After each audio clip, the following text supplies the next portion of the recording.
కర్ణాటకలో form number 10 లేనటువంటి agriculture land తీసుకొని రిజిస్ట్రేషన్ టైంలో ఇబ్బంది పడుతున్నారా? అయితే ఈ వీడియో మీకోసం. మరిన్ని ఇలాంటి ఇన్ఫర్మేషన్ కోసం మా ఛానల్ సబ్స్క్రైబ్ చేయండి, బెల్ ఐకాన్. ఫారం నంబర్ 10 కావాలనుకుంటే కంపల్సరీ ల్యాండ్ గవర్నమెంట్ సర్వే కావాల్సిందే. గవర్నమెంట్ సర్వే కోసం ఒక అప్లికేషన్ ఫారం ఫిలప్ చేసి దాంతోపాటు పట్టదారి యొక్క ఆధార్ కార్డు, పట్టదారి యొక్క పహానీ, ఈ 3 డాక్యుమెంట్ మరియు కొంత అమౌంట్ సర్వే డిపార్ట్మెంట్లో పే చేస్తే ఒక రిసిప్ట్ ఇస్తారు. అందులో అప్లికేషన్ ఫారం నంబర్ ఉంటుంది. ఈ సర్వే సీరియల్ నెంబర్ ప్రకారం అలర్ట్ అవుతుంది.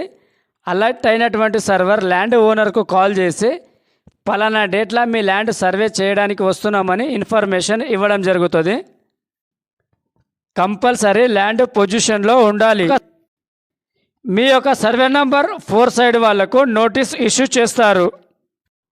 సర్వేర్ ల్యాండ్ యొక్క టీప్ అని మ్యాప్ తీసుకొని టోటల్ ల్యాండ్ను సర్వే చేసి అందులో మనకొచ్చే భాగాన్ని సపరేట్గా మ్యాప్ను గీసిన మ్యాప్కు ఇసా నంబర్ ఇస్తారు. దీన్ని ఆన్లైన్లో అప్లోడ్ చేయడం జరుగుతుంది. టోటల్ ప్రాసెస్ కంప్లీట్ అయిన తర్వాత 15 డేస్ నుంచి 13 డేస్ లోపు మన పేరు మీద సపరేట్ పహానీ ఇంప్లిమెంట్ అవుతుంది. ఇన్ కేస్ సర్వే వాళ్ళు మనకు కాల్ చేయకపోతే మోజిని యాప్లోకి వెళ్ళి మనం కట్టినటువంటి సర్వే అప్లికేషన్ నంబర్ ఎంటర్ చేయాలి.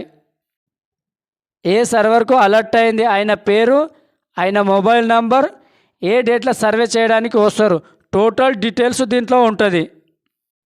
ఈజీగా ఫారం నంబర్ 10 తీసుకోవచ్చు. రెవెన్యూ ఆఫీస్లో ఫారం నంబర్ 10 కోసం ఒక అప్లికేషన్ ఫారం ఫిలప్ చేసి దాంతోపాటు సపరేట్ అయినటువంటి పహానీ మరియు ఒక 50 రూపీస్ పే చేస్తే